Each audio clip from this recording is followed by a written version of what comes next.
Hello and welcome to this episode of our program, Daily Debate. As usual, we are discussing a contentious debate, but today we'll not be discussing a contentious one, but rather an important one. Today is the first day of Ramadan, so happy Ramadan for all Muslims around the world. Hopefully that it would be a Ramadan filled with God's blessings. May Allah accept from you your fasting, your prayers, and all your good deeds. Today, as we are speaking here, we are speaking about the habits of Ramadan. During the whole year, this month is truly made to for us to reevaluate our habits, our attitudes, what we do and what we did in our lives. Reevaluate what were the rights and wrongs that we did. Today we are trying to speak particularly about our habits of spending and our habits of being very much exaggerating in our eating, in our expenditures, in our lives. We are in a very dire situation, and it's time to reevaluate this habit, particularly that we are in the month of Ramadan, this month, this holy month, in which we are, as I said before, re-evaluating our habits. Today we'll be doing this. Of course, God made the fasting obligatory, but fasting is not just eating and drinking, or fasting from eating and drinking, but from bad habits. And one of that is exaggerating in spendings. This is what we are going to discuss today in our episode. We are going to do that as we are will have an overlook to the economic situation of the country. Before we delve into our discussion, let's first have a quick look on the news of the day, and we'll discuss that later on. President Abdel Fattah al-Sisi exchanged greetings cables with kings and presidents of Arab states over the holy month of Ramadan. Sisi extended his best wishes to all the Arab leaders and all Muslims all over the world. The president also received a number of cables dispatched from Arab leaders expressing their wishes for Egypt of more prosperity and happiness. The president also extended Ramadan greetings to all Egyptians abroad. Unidentified gunmen stopped a bus transporting police officers and shot 4 of them dead on the road between the towns of Rafah and El Arish in North Sinai. Security sources said that the 4 policemen were killed in the same way the 25th policemen in the incident known as Second Rafah Massacre were killed in 2013. Army troops cordoned off the area of the incident to track down the assailants. Ansar Bayt al-Maqdis, the so-called, or this Al-Qaeda inspired militant organization based in Sinai, has claimed the majority of violent attacks against both police and army forces. Aswan Governor Mustafa Yusri Atallah announced that a reconciliation between the 2 tribes, Bani Hilal and the Budayya will be signed on Monday. Earlier in a conference, Aswan governor and a number of public leaders decided to hold reconciliation ceremony in a quick response from both sides to end the erupted violence. Meanwhile, security officials in Aswan said they have arrested 2 men responsible for Thursday's clashes in Aswan that threatened to undo a 3-month-old truce between Bani Hilal and Budayya tribes. Aswan Director of Security General Hassan As-Sohagi said the men from the Bani Hilal tribe were arrested and charged with murdering 2 of the Budayya tribe. As-Sohagi said the men were arrested after eyewitnesses' testimony indicated their responsibility in the crimes. The Egyptian stock exchange indices resumed its sideways trading with a downward tendency amid weak liquidity ahead of the end of the current fiscal year on Monday, which coincided with the Cabinet's plans to cut energy subsidies. The benchmark index EGX30 fell 0.37% to hit 8,064 points, down from Thursday's close at 8,093 points. The small and medium cap index EGX70 lost 0.01% to hit 583 points, and the broader index EGX100 also decreased 0.09% to reach 1,022 points. Technical analysts attributed the decline to institutions selling pressures to finalize the annual financial results with real profits and big liquidity. Analysts added that market was also harmed by investors' concerns over the Cabinet's remarks about removing energy subsidies, which could push price up and affect stability dramatically. These were the top stories of the day. Before we start our discussion, let's first have a quick report on the traditions of Egyptians to prepare for this holy month of Ramadan, and come back for discussion. Ramadan starts on Sunday, where Muslims around the world spend the daylight hours in a complete fast. As a time to purify the soul and practice self-sacrifice, Ramadan is much more than just not eating and drinking. Muslims are called upon to use this month to re-evaluate their lives. During the holy month of Ramadan, Muslims are to make peace with those who have wronged them, strengthen ties with family and friends, and to do away with bad habits. While it's time for prayers and family gatherings, Ramadan is also a perfect time to take stock and get finances in order. Financial advisors warn that spending can get out of hand during the month-long observance, as it is often associated with hosting nightly banquets and dinners, spending time with family and friends, and giving money to charity. If people are not careful with the purse, they could end up dealing with maxed out credit cards, dues unpaid, or other financial troubles that might spoil their Ramadan intentions. Ramadan is a time of giving, so instead of spending more time during this time on gifts, more food people can donate to help poor people or donate to finance charity institutions. Analysts have said that food consumption goes up by about 30% during Ramadan. Ramadan is considered a profitable time of the year for retailers who expect bumper sales during the season. It may be an idea that forced to sit with the family and make a plan for finances and make a reward at it if the agreements are kept. Ramadan is also time to experience the true essence of simplicity. People must take it as an opportunity to practice the art of living a modest life, and they will save a bundle in the process. People also must shop wisely, prices at various shopping malls and supermarkets to buy the better and the cheaper. They also can take a good hard look at their spending in the past months and identify areas they could trim down. People might be quite surprised to find out how big a spender they have become, or that they have spent way too much of their income on unnecessary shopping. The holy month of Ramadan is time to reviewing finances and looking for ways to increase disposable for the future.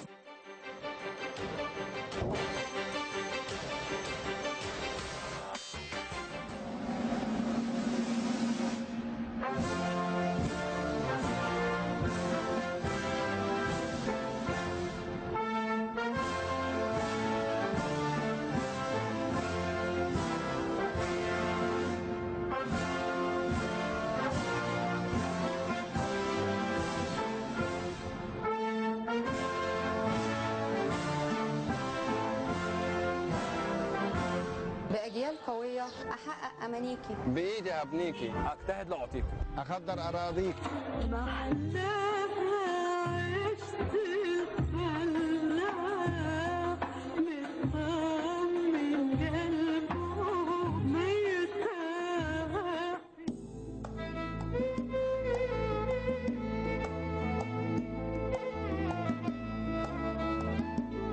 أبهر العالم بيكي.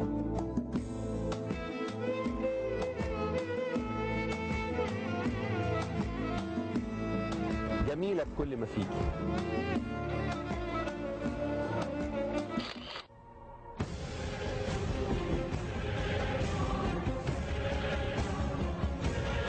بدم يحميكي.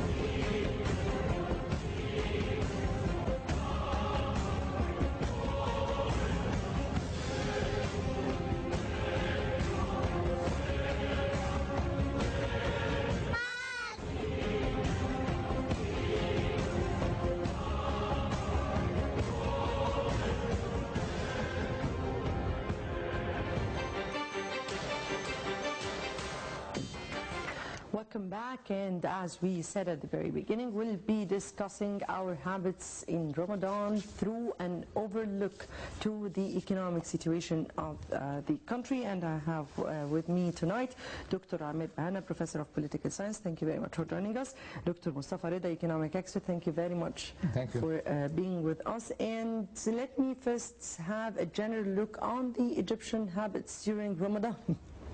How do you view our habits during Ramadan times? Well, actually, these habits have been taking place since a very long time ago, and they won't change in a fortnight, you see. Most of these habits are concentrating on spending probably exaggerated amounts on food stuff. Number two, also using the energy which is lightning after the iftar in an excessive way. You see, you can find a lot of shops or a lot of cafeterias or a lot of malls, you see, putting a lot of lightning, you see, excessive lightning, which really is it causes a burden on the electrical system now, because as you know, we have power cuts. Now we have shortages in energy, and certainly these habits will increase the problem, not decrease them. The third thing is that a lot of people, you see, as I just mentioned, that we have this as a habit, you see. So if you don't do this, it's a shame on the family, you see. If you don't invite people, if you don't have excess of food, and all these traditional habits, you see. So it's a matter of values and traditions and people imitating each other also. And this is not only concentrating on a certain stratum of the society. It goes on from the top rich people until if you go down to the bottom in the rural areas, the habits are the same, but probably the quality of food or the type of food will be different, you see, but the spending will be a lot the same. Even the lightning, as I mentioned, in the rural areas, you see, they'll be maybe in excess, you see, to the normal days. So we have to change, because really at the present situation, economic situation, we cannot afford that. Exactly, and this is exactly what I was going to ask. Do we have the luxury of continuing on as we are doing right now? Do we have this luxury anymore?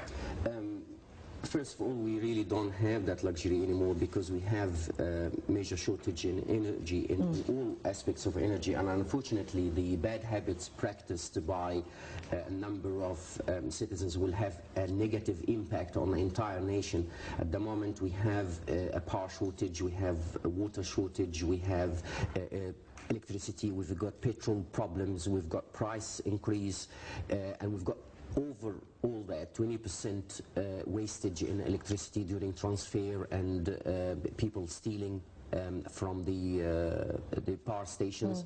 So unfortunately this is really forcing the government to take the next step of reducing the subsidy over the energy sectors. At the moment the energy consumes about 72% of total subsidy of the government, and yet people are not realizing the danger that we are in, using, as Dr. Mustafa said, you know, using electricity excessively in decorations and lighting everything in the street and leaving the entire house lit up.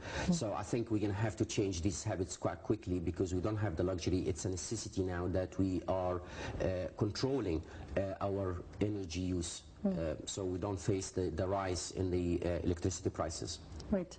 As we're speaking on the first day of Ramadan, unfortunately, we had this particular announcement of approving the budget today, and some information about raising the prices of fuel and solar, and also we're speaking about lifting some of the subsidies. So how did you view such an announcement that came just in parallel with the announcement of accepting the budget?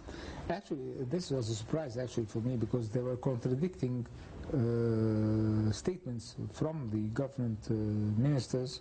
Since 2-3 days ago they said they're going to postpone this to January.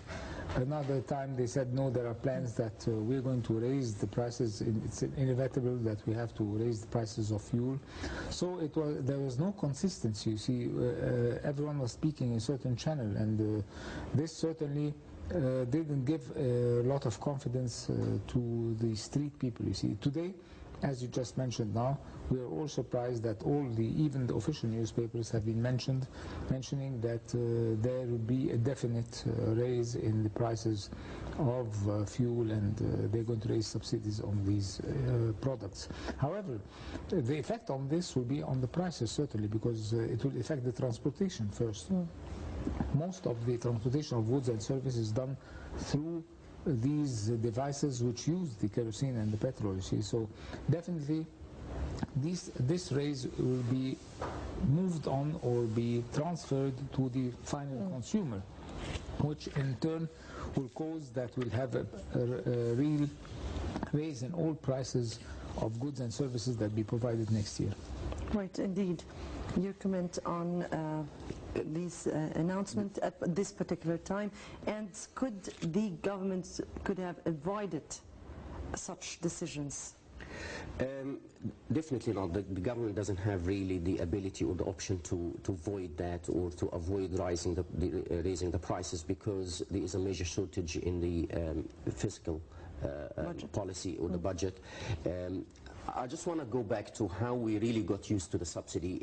Subsidizing goods and services started with President Nasser and continued and until we got in 2011, the subsidy reached about $25 billion, and then going which about is 54%. Yes, indeed. And now it has become really a necessity in 1973 with the rise of the prices and the war with Israel, and the Egyptian government's really continued to subsidize goods and services, and people got used to that.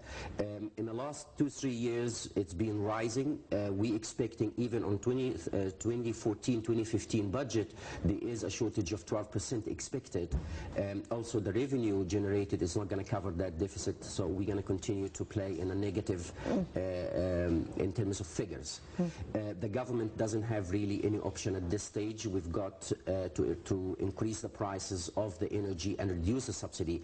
The problem that we're facing, that 80% of consumers of energy are actually receiving only 20% of subsidy, and 20% of the people that use energy are enjoying the 80% of the subsidy. Rich companies, high consumption goods and services. So if you look at what is going to increase, you find the solar, number one, so it's going to affect, as Dr. Mustafa said, the transportation. It's going to affect factories, the manufacturing industry, and it's going to impact on the poor citizen. We also have the natural gas. So if you look at the consumption of natural gas and mazot, that really contributes to about 60% of the overall consumption, yet it receives 24% of subsidy. So what needs to be subsidized more is the actual solar and petrol consumption, and it's receiving the least. So what we need to subsidize more is the petrol and solar, and increase the prices on other things like the natural gas, which at the moment is going other way around.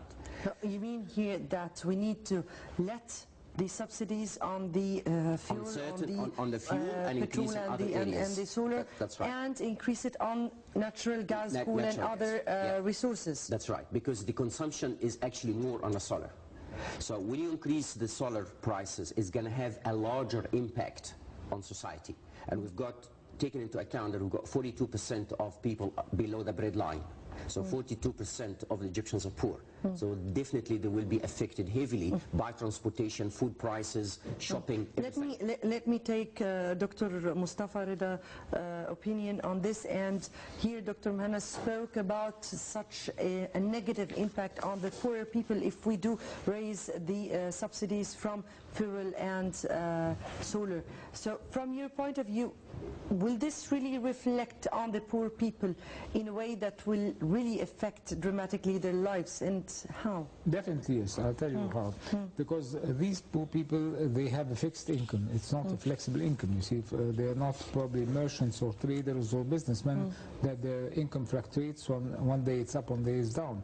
They have a fixed income. So that means, from the economic terms, that their power of purchasing will be decreased. Instead, the £100 that used to get X amount of goods and services will get it X minus 1. So he's going to get less goods and services for the same amount of money that he has. This certainly will put him into a very critical situation, because he will, unless the government is going to apply the minimum wage, which was not applied, unfortunately, until now. But they accepted, or they declared that they are going to apply the minimum and the maximum wages. Exactly. This was even announced before today's announcement. The point is that it's not, we don't have a large portion of the Egyptian society are not employed in the government and in the public sector. You see, they are working for probably by You themselves. mean here that the minimum and the maximum wages will not be applied except in the public sector, and it would not be applied in the private sector? No, Yes. no, it's optional. You see, it's a recommendation, and it could be taken, or because at the same time, the maximum salary wouldn't apply. It would be a guideline only for the private sector, but still, if I go and work for the private sector for £1 million a month, no one is going to tell me why you're doing this. But what really is important here is the minimum wages for people, because the minimum wages is what people are looking for. Which means that the government has to enforce the minimum wage even on a private sector. But let me here clarify this situation once again, that if we raise or if we take off the subsidies from the fuel and from the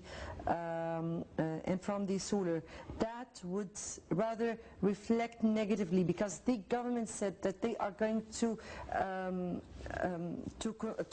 give or to reduce or to have like $50-something billion as revenues from such a decision. So, well, I mean, profits. The decision will increase the government revenue to cover the shortage in a deficit, in a budget, but it's not going to help the citizen. But not on the ground, you mean? No. No, it's going to help in the shortage, financial shortage on June 30th, but it's going to have a negative impact on the citizen himself. So in other words, you having the budget of 2013-14, you've got a deficit, so we're going to collect money from the citizens to cover that deficit. But what I am the citizen paying for your deficit as a government. So it's actually not going to help the citizen on the ground level, and we're going to witness major price increase. On all aspects, products and services, transportation, everything else. And as I said earlier, we've got 70% of the energy consumption on the natural gas and mazot. Yet that 70% consumption only receives 24% subsidy. And the other 30% receives the 66% of the subsidy. So what we need to do is increase the prices of the natural gas and mazot and reduce the prices on the solar and the benzene. So not other way around. So the solar needs not to be increased by 70% as they are planning now. Rather leave that at, let's say, 20% and increase the natural gas by 200%. But if that decision was already made and they are going to increase the prices of the solar and the fuel, from your point of view, how can the government control what we're speaking about, this rise in prices, or how can we make this balance increase? Yes, the prices of fuel and of solar, but at the same time control the rise of prices at the same time. Can the government do this balance? Let me tell you, remember during Dr. Biblawi's government, they were talking about certain indications for prices for certain goods, you see, vegetables and products of that sort, and it didn't work. You see, they put certain figures for prices. You see, that the traders will be following and the buyers and sellers will be following, and it was not being followed at all. If you remember that since a month ago. On the other hand, I would have suggested that they would have looked at the private funds. You see that the private funds, which could be used instead of at that moment using the eliminating the subsidiaries. This, I think, should have been postponed, and they can use the funds used in the private funds that they're not part of the budget in order to solve the deficits.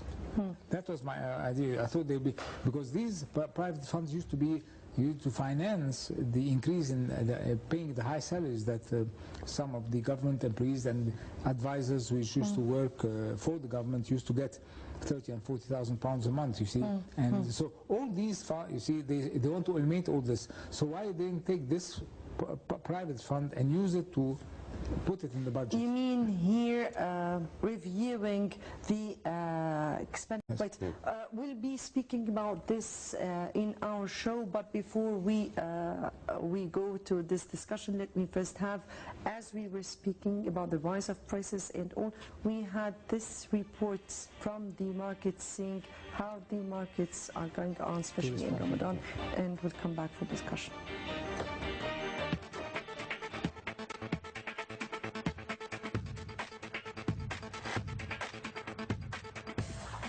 Ramadan will always be a month full of joy, happiness, and its spiritual atmosphere in Egypt is unique.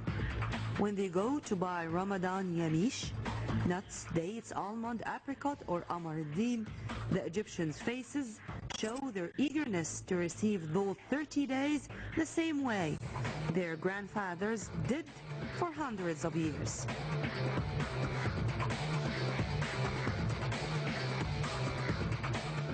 فعلا الاسعار السنه دي عاليه جدا جدا جدا بالنسبه لليميش، اما بالنسبه للبلح فمعقوله. The prices of all goods of Ramadan are increasing, yet the dates are the only exception. We have plenty of kinds and every family can enjoy a dish of different kinds of dates every day in the holy month. We name the dates after the prominent characters of the year. Of course, the best kinds of dates this year are named after Assisi and Adli. عامل مع المستورد لان المستورد بينزل حاجه غاليه. الحاجه انا بجيبها غاليه، هضطر ابيعها غالي. Far from the political incidents and characters, when it comes to Ramadan, Egyptians only focus on how to enjoy the holy month, asking God for mercy and forgiveness.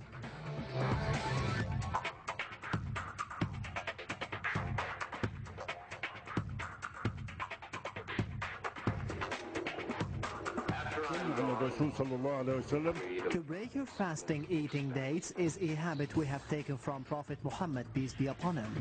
It is delicious, full of benefits, as the modern science prove that the dates with milk is a complete meal.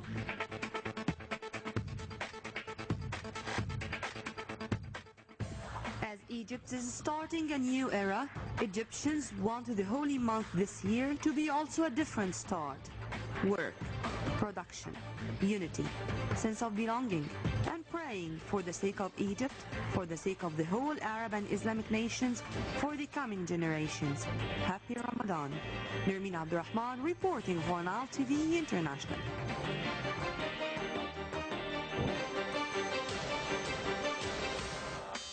Well, many thanks for Nermin Abdurrahman and her report that really give us an input here into our discussion and prices. As you have heard here, people speaking about the high or the very high prices, particularly this year. To which reason do you attribute this? This is generally what we regard as inflation. There is major price increase, which means that the country has money, but it's totally uncontrolled. People have the money, they spend it on goods and services for the sake of consumption. It's got no return for the government in terms of having to invest that money, really. If you look at the budget that has really been introduced at the moment, we see that subsidy is going to reach 104 billion pounds instead of 134, which means that they are reducing the subsidy by 22% for the next year. And also having to look at the electricity consumption, it's going to reach about 30 billion pounds. What we need at this point is people regulate their consumption or control their consumption habits in order to pass this phase, because we're really facing major problems. And as we've seen, I would say before, 72% of the subsidy is going to energy. So we're going to have to change our consumption habits in terms of controlling what we need to do. On the other side is the inflation, and we can control inflation by putting or enforcing tax brackets on the income. And that's part of the, or one of the laws that needs to be enforced quite quickly, because we're going to have to reduce the amount of money injected into the economy to reduce the amount of inflation. We at the moment this year we reached about 9% inflation rate, 13.3 unemployment rate. So these are major contradicting factors here, and I think the government needs to put some measured policy or make some decisions to control inflation and the amount of money injected into the country. And this is something very important here. You spoke here about the brackets of taxes that should be put in, Dr. Mustafa. Yes, indeed, that is very important. We're speaking here about taxes being imposed on people. But we're speaking here about taxes imposed on the poor and the rich, same. Exactly. But what we are speaking here, that the poor people cannot really afford to pay more taxes, while the rich, yes, they can. Correct. And they can. And it's not that they can for nothing. I mean, they can because they are able. Exactly. So how do you think this can be applied without making the rich people, of course, angry, because we don't want to make anyone angry, but they should understand that we are facing problems, real problems, and that they should shoulder the responsibility in such. Well, what I would suggest for the government to do is that they could offer all businessmen certain projects. You see, project 1, 2, 3, 4, for example, paving roads, transportation projects, underground projects, all type of projects that are governmental projects are needed to be finalized, and the government doesn't have the funds to do that. So they can give these projects to be financed by the businessmen, and in return they'll be getting tax reductions on their present taxes. You see, so that's a way. It's not forcing them to take the money from them, but it's a sort of contribution from them. If they do that, they're going to get tax holidays on certain, or they might get exemptions for certain years on taxes. See, so of mechanism of that sort for large projects that needs a large amount of finance. But in this case, you have to have a plan about what you need. What are your needs? In order, what you want to finance? Is it the metro project? Are the roads? Infrastructure, you mean, infrastructure, or services, or power education? Stations? Yes. You see, all ministers have certainly a project that they need to finalize. There could be made a master plan in order to set up the priorities. Even, you see, in the government there's priority A, B, C, D. There are urgent things that we should start tackling immediately. One of the urgent things, I think, is the electricity problem that you see. We face power cuts every day, you see. So, and there are a lot of. I was just this morning talking with some experts of solar energy, and they said, why don't you use atomic energy in order to? But indeed, there was a few days ago there was this announcement that Russia is going to help Egypt build its first nuclear power station. But is this station alone enough, or even are the solar projects or the solar energy projects enough, sufficient to let me tell you, my discussion with this morning was in this issue. They said that's the only avenue, because you see our petroleum resources we are being drained by our resources, so we don't have any other path. Or up till this minute, you mean? Exactly. Until we find there's no other alternative, so that's the only alternative, and there have been studies made in this respect in order to start the atomic energy, but unfortunately all these projects have been stopped immediately for no reason. I don't know why. But they are going to be reinitiated. But until they are already done, let me here, just as you said, put the priorities of any budget. I mean here, when President Sisi said that when he looked at the budget deficit, he was very much shocked, and that he couldn't even accept that the budget or our deficit would reach £2 trillion, and that this huge and tremendous burden will be put on the shoulders of our generations to come. He was speaking. Let me here put a vision to how this budget is allocated for. I mean, if you look at the budget allocation at the moment, he reduced the energy spending to £104 billion, and on the contrary, that was a double of education budget in the previous years, and 4 times more the budget of the health sector. So at the moment you find that's £104 billion for energy, £105 billion for education, and health is also reaching about £106 billion. So he reallocated the amounts of government spending from energy into other sectors. You mean so here this is that the health education were That's right. He increased. That's he increased. Anyway. He increased the education budget, the health budget. The only thing he didn't introduce by far was the scientific research. Exactly. He left it at 2.2 billion, which is too low compared to what we need really for Egypt to progress in the 21st century. Scientific research can be so helpful those days, because it can help at least foreseeing solutions to energy and major inventions that you can incorporate into the industry. So this is the only one that he didn't do. One of the good things now that the government introduces 18.2 billion ID for supply, like, you know, rice, sugar, you know, the subsidized prices. Basic goods, basic needs. That's right. So I think the reallocation or the return of the budget from President Sisi to the government was good in a way, that they restructure the amount spending. But as you said earlier, the problem here was the government spending on electricity or in energy, on energy in general, versus the government spending on education and health. So the increase in health and education service, this is actually a good way to shift towards a better life for Egyptians, better education system, and better scientific research to progress in the 21st century. But even that would be affected if we do not rationalize our spendings. Absolutely. So from your point of view, how can the government rationalize its own spending and other people's spendings? First, certainly there is unnecessary spending definitely in government expenditure. It's not cutting it down. You see, there's a difference between cutting down and rationalizing.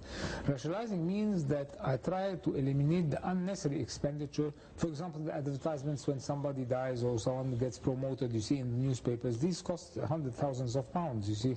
This is one item. But these are resources also for some of the newspapers, exactly. Yes. On the other side, you see, we have the trips abroad. You see, the delegations. We can reduce the number of delegations. We can use our offices abroad in order to promote, for example, tourism, or promote business relations, and all that. We can also reduce the number of cars, and you see the expenditure on transportation. You see, in China, all executives, every 4 executives share one car, you see, including the chairman.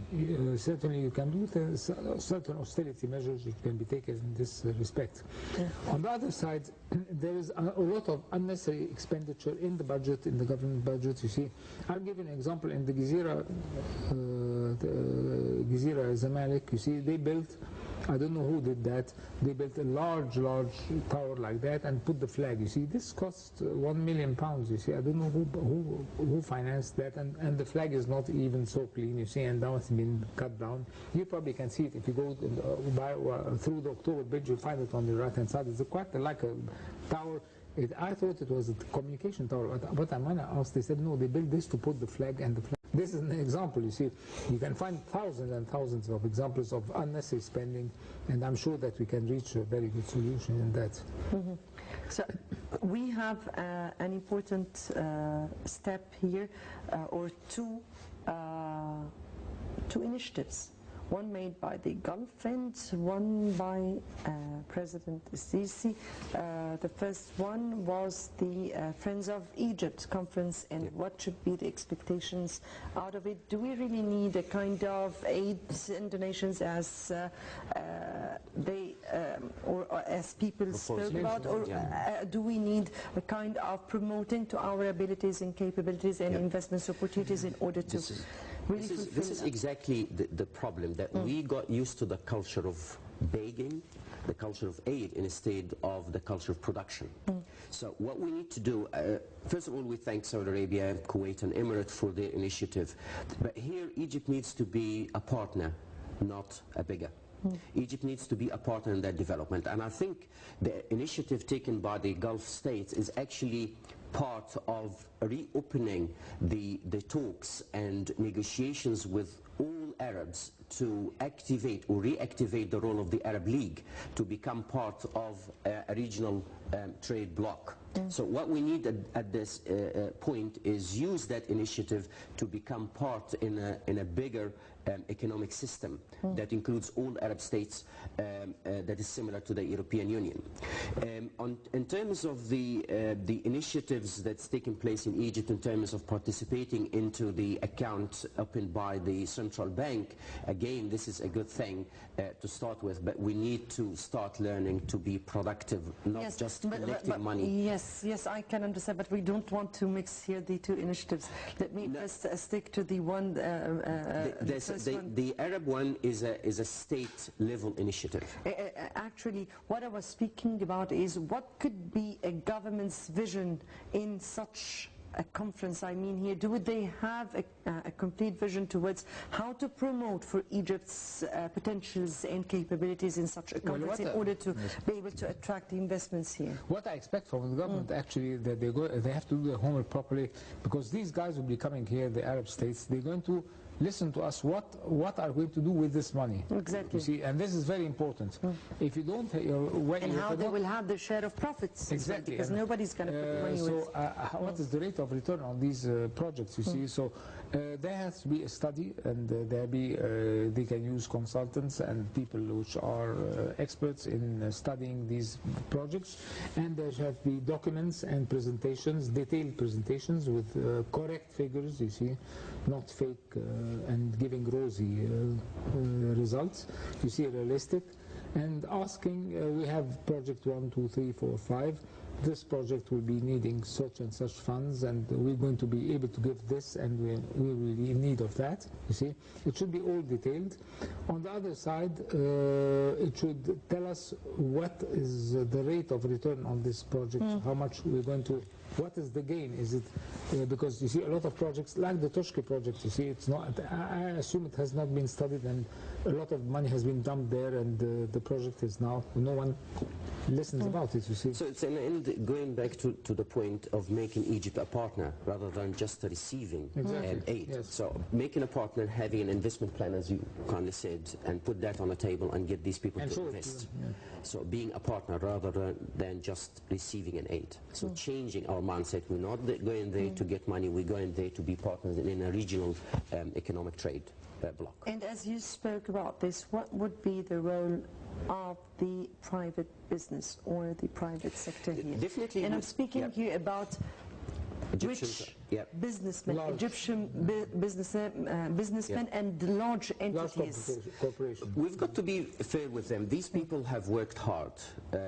Yet they benefited from this country, and this country is facing major economic challenges. They have to give hand and help Egypt to restore its economic position in the Middle East and help Egypt and its nation to live better life. So we expect them to participate more. And we're not asking them to subsidize things. We ask them to invest. So bring the money that you sent overseas, bring it back to Egypt and invest in the country. These people sent a lot of money overseas. We're talking about 700 billion pounds went out of Egypt in the last 3 years. Bring that money back. How much? And 700 billion, that's foreign reports. This country has a lot of money. All we're asking them to do, just invest that money in Egypt. Bring that money back to your Exactly. country. Let me add something about this. This is a very important point that Chad's mentioned now. But in order to get money, you see, you have to you have to adapt, you have to have a certain adaptation, certain conditions that this money is going to come here. First is to revamp the judicial system. You see, I cannot expect that cases stay in the court for 15 and 20 years until to get a court decision. This is totally unacceptable. Number two, you have to create a trust again between the government and the investors. The decision which was taken to take back 4 public sector companies which were privatized after 10 years that they have been sold, this is really ridiculous, you see, and it's totally unacceptable and gave a very negative But it was impact. also unacceptable the way they were privatized. Exactly. But this is not... Or the terms they were privatized. I agree with you. But you see, I bought something from you and probably your lawyer didn't take the necessary measures. You see, it's not my fault that you didn't take your precautions. You see, I bought it under your terms and you agreed about it. And you're the state, you see. So this, we have to, all this can be fixed up, you see. I have, you see, in this program since 3 years ago on this table, when we had the revolution, the first thing I said, we have to revamp the legal system in order that we have quick justice. We're not going to stay in the courts for 15 and 20 years. We need 6 months or 3 months that the issue is finalized. Particularly in the trade and investments cases, yes. But generally, the administrative system needs to be revamped. We've got about 6.5 million Egyptians working in the public sector and administrative system, and there's a lot of bureaucracy, there's a lot of corruption. That's another point. The banking system is full of corruption everywhere. That's how money gets smuggled. The banking system? Entirely. How do you think absolutely. How do you think money gets smuggled? That's all money laundering. To smuggle money, you know. Absolutely. It's not only through the banking system. However, but the point is, like Dr. just mentioned now, the administrative system also has to be revamped, you see. We have to change the type of human resources which are working in the government and which are meeting with these investors. You cannot, you see, it's not acceptable that we have these guys which are still now assuming senior positions in the government, not the ministers, under 2 levels under the ministers. These are not so good because we need new blood, we need new generations, we need people to think out of the box, and we need people which have initiative, you see, to take steps and take decisions, not people afraid of taking a decision because they might be going to prison, you see. We don't need that. We need people which are taking initiatives, which are taking decisions, and are making the best for the country. That's what we need. And people that are in senior positions are exactly the same ones that were counselors to the ministers that were caught in act of corruption. They are running the country now. It's the same advisors that are running the government now. Advisors of corrupt ministers. Exactly the same level as it is. And those are the ones that lead the country. It's not the minister. I've taken out the minister, but the entire line from the top down is all corrupt. And that's why the country is not going anywhere before Sisi revamps the entire administrative system. Nothing's going to work. Yes, speaking about President Sisi and his so heavy burden we're speaking about here, starting with the revamping the whole system. Yes, but let me have his initiative here, and he was speaking about an initiative entitled Tahya Masr, or Long Live Egypt, that was really adopted by the central bank, as you said here. And yes, I know that it's not enough, and I know that people's contribution to it was not to the level that we have expected, but yet it is at the very beginning. And what should we expect from such an initiative, and really how should we look at this initiative in the first Let me place? tell you, I think the first thing is our consumer behavior has to change. Our attitude in spending has to change, you see. I'll give you an example. You see, I don't use my car now. I go with my daughter in the morning and she comes and takes me back. It's not the matter that I don't have the money, but it's a matter that we're trying to save the traffic problem. Instead of having 4 cars going on the same direction, we have 1 car taking, you see, things of that sort. On the other side, we have to rationalize our spending, set objectives and set priorities. What's important and less important and less important, you see. We have to change our traditions. Like in the beginning of this session, when you mentioned Ramadan, the spending in Ramadan, which is totally unacceptable. I don't think any country in the world with such an economic situation will be spending this spending within this month. Yeah. I guess think people so. are looking at us and say, who are those people? Yeah. On the other side, you can take the mobile. You see, everyone today, you have 120 million mobiles for a population of 190 million. So that means that there are a lot of people, maybe 10 million have 2 mobiles, you see, and I saw that, you see. And so all these issues, and using the mobile telephones, you see, chatting and all that, unnecessary usage of communication system devices, it's the companies are making money, but it's the consumer who is paying all that, and then he's suffering. He said, I don't have money, you see. So all these issues, you see, if you can think about, you see, thinking of your spending patterns again and rationalize them, probably will be, and we can start with ourselves, you see, and then ask, because I cannot not spend, you see, if I spend like that, and my son sees me having 3 or 4 mobiles and owing 5 or 6 cars, and then I tell him, try to rationalize your expenditure, he says, well, you're usually Try to rationalize yours. I have to give the good example, you see. Right. A last comment from you, Dr. Ahmed. I think what President Sisi needs to do now is have a priorities. Number 1, administrative reform. Get rid of corruption. Put a proper system that runs the institutions, because what we need now is Egypt, the land of constitution, land of institutions that work properly according to laws, reform the judicial system to work things better and quicker, because this is one of the problems that Egyptians are facing, that cases take forever. And then start focusing on education and scientific research. That's number 2, and everything else will start to follow. And on the Egyptian side, we just call upon all Egyptians to regulate their expenditure to be able to pass this phase of downturn in the economy. Yes, and I would end up with such a message to all Egyptians during our first episode in Ramadan, during Ramadan times. Dr. Mehna, Professor of Political Science, Dr. Mustafa Rida, Economic Expert. We thank you both, gentlemen, for being with us. And indeed, it's the first day of Ramadan. As I said at the very beginning, may Allah accept our prayers, our deeds, good deeds of course, and our fasting. And may Ramadan be a way to change our habits, our attitudes, our wrongs sometimes, and even our way in living. Let us all re-evaluate our lives. Many thanks for watching, and good night.